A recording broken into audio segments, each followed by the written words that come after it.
ভালো লাগবে না, কারণ সবাই নামাজ পড়ে না। সবাই নামাজ পছন্দ করে? ভালো করে বোঝার চেষ্টা করবেন বাজান। এমন ভাবে নামাজ আদায় করবেন প্রত্যেকটা ওয়াক্তে, মনে রাখবেন নামাজের মতো যদি নামাজ আদায় করতে পারেন, আপনার জীবনের সালাতগুলো যদি আল্লাহর দরবারে কবুল হয়, তাহলে রুকুর মতো রুকু করা লাগবে একটু সময় নিয়ে, সিজদা করা লাগবে একটু সময় নিয়ে। শুধু তাড়াহুড়ো করে নামাজ আদায় করলে হবে না। নবীজির সাহাবীরা কিভাবে নামাজ আদায় করতেন? মরুভূমিতে সাহাবায়ে কেরাম নামাজে দাঁড়িয়ে গেছেন, ওই মরুভূমির পাখিগুলো খেজুর গাছ মনে করে সাহাবায়ে কেরামদের মাথার উপরে, কাঁধের উপরে বসে থাকতো।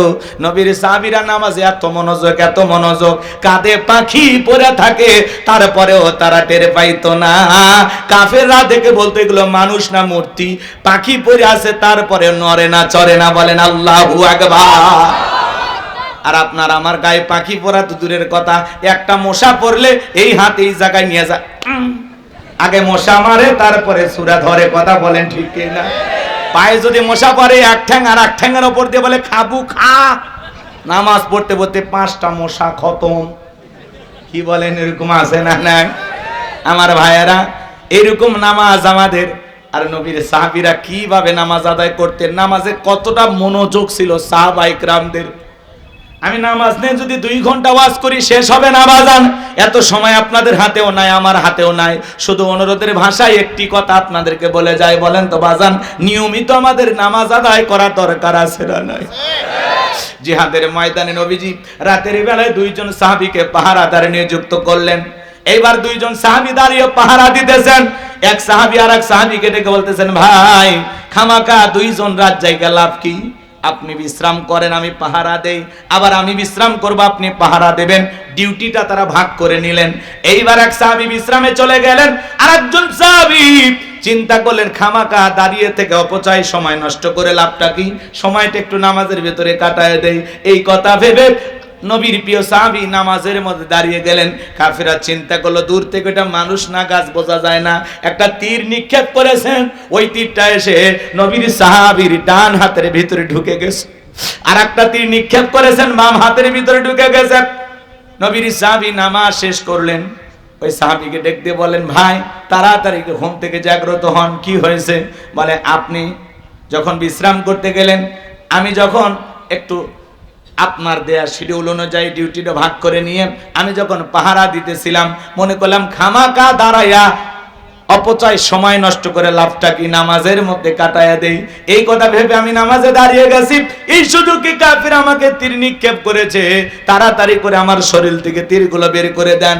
আমি আপনার কাছে একটা কথা বলতে চাই ভাই, আজকে আমি নামাজের মধ্যে এত মজা পাচ্ছিলাম, আমি যদি রাসূলুল্লাহর পাহারাদার না হইতাম, সাহাবায়ে কেরামদের যদি পাহারাদার না হইতাম, আজকে নামাজের ভিতরে আমার এত মজা লাগতেছিল, নামাজ পড়তে এত ভালো লাগতেছিল। ওই তীর এসে যদি আমার কলিজাটা ছিদ্র করে পাশ ও পাশ করে দিত, তবু আজকে আমি নামাজ ছাড়তাম না। নামাজ এত মজা লাগতেছিল, কিন্তু আমি রাসূলুল্লাহর পাহারাদার। আমি যদি নামাজের সময়টা কাটায় দেই, এই সুযোগে কাফের আক্রমণ করে যদি নবীকে হত্যা করে, আল্লাহর কাছে কিয়ামতে কি জবাব দেব? এই জন্য আমি দ্রুত নামাজটা শেষ করলাম। তীর এসে ঢুকে গেছে, এরপরেও নামাজ ছাড়ে না। আর নামাজ পড়তে কি মজা লাগতেছিল, বলে তীরটা যদি কলিজায় লাগতো, তবু আজকে আমি নামাজ ছাড়তাম না। এত নামাজের ভিতরে স্বাদ পাইছে, সুবহানাল্লাহ বলেন। আর আমরা মসজিদে ঢুকতে দেরি, বেরোতে দেরি নাই, মসজিদে মনে হয় মন থাকতেই চায় না। কথা বলে না কেন আপনারা? টাইম দেখে যায় 1-2 মিনিট 19-20 হয়ে গেলে নামাজ 1টা 30 মিনিটে জামাত শুরু হওয়ার কথা, 1 মিনিট একটু এদিক সেদিক হলে হুজুর টাইমটা দেখেন। আমরা ব্যবসায়ী মানুষ না, নসের মার্কেটে আমাদের ব্যবসা। এ ভাই আপনারা তো রাগ করে দেন, এটা উদাহরণ, এক্সাম্পল দিচ্ছি কথা বোঝানোর জন্য। কত ব্যস্ততা থাকে, কত কাস্টমার এসে বসে আছে, আর আপনি 1 মিনিট খেয়ে ফেলে দিলেন। আল্লাহর ঘরে যায় 1 মিনিট সময়, 10 মিনিট সময় যদি অতিরিক্ত কেটে যায়, বলেন তো বাজান সওয়াব হবে না গুনাহ হবে? কিছুই না করেন, অন্তত ওই 10 মিনিট দুনিয়াবি গুনাহ থেকে বেঁচে থাকলেন। আপনি এত অস্থির হন কেন মসজিদে যায়? আপনার পা মনে হয় ধরি দিয়ে বান্ধা যায় না? জুমার নামাজে 2 রাকাত খালি সালাম ফিরাতে দেরি, বাকিগুলো একেবারে উপরতলা থেকে নিচতলা থেকে জুতার ফ্যাট ফ্যাট এমন অবস্থা। সুন্নত আর পড়ার দরকার নেই। আমি অবশ্য অনেকে মনে মনে ভাবি এরা মানে সুন্নত বাড়ির যে বোক সাথে নিয়ে পড়ে। হ্যাঁ, এরকম আছে না নাই? আপনি জুমার 2 রাকাত ফরজ পড়লেন, এরপরে যে 4 রাকাত সুন্নত আছে পড়ার দরকার নাই, তো পড়লেন কই? আল্লাহ হেদায়েত দান করেন। আজ থেকে ওয়াদা দেন, কারা কারা 5 ওয়াক্ত সালাত সঠিকভাবে বিনয়ের সহিত নম্রতার সহিত আল্লাহর ভয় আদায় করবেন, হাত তুলে দেখেন। আল্লাহ আমাদের সবাইকে 5 ওয়াক্ত নামাজি বানায় দেন। একটু জোরে বলেন আমিন। আর একটু জোরে বলেন আমিন। এইবার মুমিন বান্দার 2 নাম্বার গুনাহ বলি, ওয়াল্লাযীনা হুম আনিল লাগবি মুরিদুন।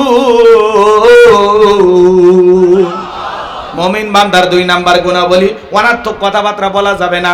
এক জায়গায় বসে 2-3 ঘন্টা গল্প, অমুক খারাপ তমুক খারাপ, এ ভালো না সে ভালো না, মনে হয় গীবত কমিটির সভাপতি সেক্রেটারি বসে গেছে। কথা কন নাকি আপনারা? মানুষের সমালোচনা করে মজা লাগে, নিজের আত্মসমালোচনা করার দরকার আছে না নাই? এদেশের একজন তরুণ মুফাসসির, দ্বীনের দাঈ, মাজলুম আলেমে দ্বীন মুফতি আমির হামজা ভাই একটি সংবাদ সম্মেলন বা সাংবাদিকদের সাথে মত বিনিময় করতে গিয়ে জবানের জড়তার কারণে হোক অথবা নিজের অসতর্কতার কারণেই হোক একটু 19-20 করে উনি কথা বলে ফেলে দিয়েছেন যে নবী হলেন সংবাদবাহক, বার্তাবাহক, সেই হিসাবে নবীও সাংবাদিক ছিলেন। এই কথা বলার কারণে সোশ্যাল মিডিয়া জুড়ে এত সমালোচনা। আমরা বলতে চাই, নবীর ক্ষেত্রে নবীর সম্মানের দিকে তাকায়া এমন শব্দ চয়ন করা ঠিক না যেটাতে রাসূলের সম্মান ছোট হয়, খাটো হয়। কথা বলেন ঠিক কি? এই ব্যাপারে তিনি হয়তোবা একটু ভুল করেছেন। আমার গতকালকে আমি আলোচনা শুনলাম, আমির হামজা ভাই চুয়াডাঙ্গা জেলার এক মাহফিলে যায় উনি প্রকাশ্যে বলতেছেন যে আমি হয়তোবা জবানের কারণে এই কথাটা একটু 19-20 হয়ে গেছে, রাসূলের সামনে হয়তোবা একটু বেয়াদবি হয়ে গেছে, আমি আল্লাহর কাছে ক্ষমা চেয়েছি। এমনকি আমি তাহাজ্জুদ পড়ে আল্লাহর কাছে ক্ষমা চেয়েছি, আমার আল্লাহ আমাকে মাফ করে দিতেও পারেন।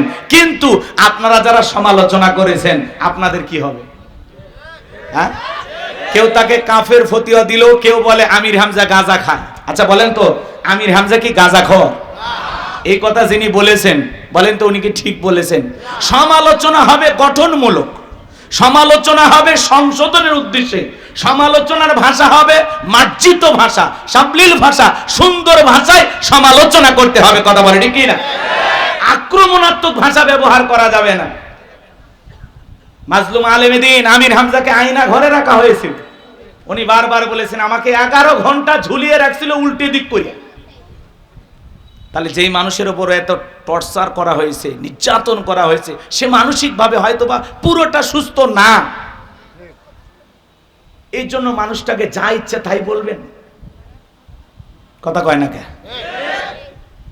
আল্লাহর পক্ষ থেকে যাদের উপরে ওহী নাজিল হয় আর সেই কথাগুলো মানুষের কাছে, উম্মতের কাছে প্রচার যিনি করেন তাকেই নবী বলা হয়। কথা বলেন ঠিক কিনা? এই অদৃশ্যের সংবাদ যিনি প্রচার করেন তিনি কি নবী? বলেন কি নবী? আজকে এই কথা নিয়ে আমরা যা শুরু করেছি ভাই, এত কাদাছড়া করলে, কাদা ছড়াছড়ি করলে, একে অপরের এত সমালোচনা করলে মানুষ আমাদেরকে কি বলবে? এজন্য আমরা ঘৃণা ছড়াবো না। কেউ যদি ভুল করে কাছে গিয়ে সংশোধন করার চেষ্টা করব। মুফতি আমির হামজা একজন মানুষ, তারও ভুল হতে পারে, কিন্তু এটাকে নিয়ে কাফের ফতোয়া দিবেন আমির হামজা গাঁজা খায় এগুলো বলে একজন আলেমের সম্মান ছোট করা যাবে না। কথা বলেন ঠিক কিনা?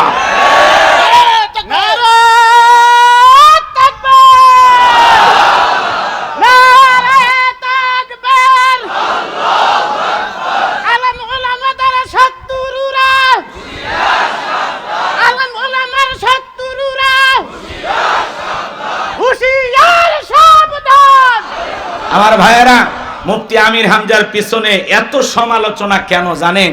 মূল কথা হলো, আজ থেকে চিন্তা করবেন কয়েক মাস আগেও কিন্তু তার এত সমালোচনা ছিল না।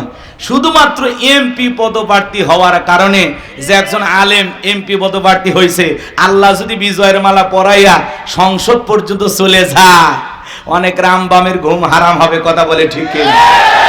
অনেক হুজুর পর্যন্ত এটা মানতে পারতেছে না যে আমির হামজা সংসদে যাবে। আরে ভাই আপনিও যান, আপনিও এমপি হয়ে চলে যান না সংসদে, সমস্যা কথা? ওখানে যায়া দেখেন তো এই পার্লামেন্টে আল্লাহর আইনটা চালু করা যায় কিনা। সবাই মিলে চেষ্টা করেন বাংলাদেশটাকে একটা সুন্দর বাংলাদেশ গঠন করা যায় কিনা, শান্তির বাংলাদেশ করা যায় কিনা। সবাই মিলেমিশে দলমত নির্বিশেষে ঐক্যবদ্ধ হয়ে এই দেশটাকে সুদ মুক্ত, ধর্ষণ মুক্ত, জিনা মুক্ত, চাঁদাবাজ মুক্ত একটা সুন্দর বাংলাদেশ করা যায় কিনা। সবাই চেষ্টা করে, কথা কয় না কেন? আমির হামজার শত্রু বেড়ে গেছে, তাতে কি হয়েছে? যত সমালোচনা করবেন, উনি যদি অপরাধী না হয়, কি বলেন, তাতে কি সম্মান কমবে না আল্লাহ বাড়ায় দেবে? আমরা বলতে চাই আমির হামজা ভাইকে, ভাই আরো সতর্ক থেকে কথা বলবেন, কারণ আপনার প্রত্যেকটা কথা এখন রেকর্ড করা হচ্ছে, আর বাতিল শক্তিরা তাকায় আছে যে একটু নির্বিষ হয়ে গেলে ওইটা দিয়ে 14 গোষ্ঠী উদ্ধার করবে। কথা বলতে কি?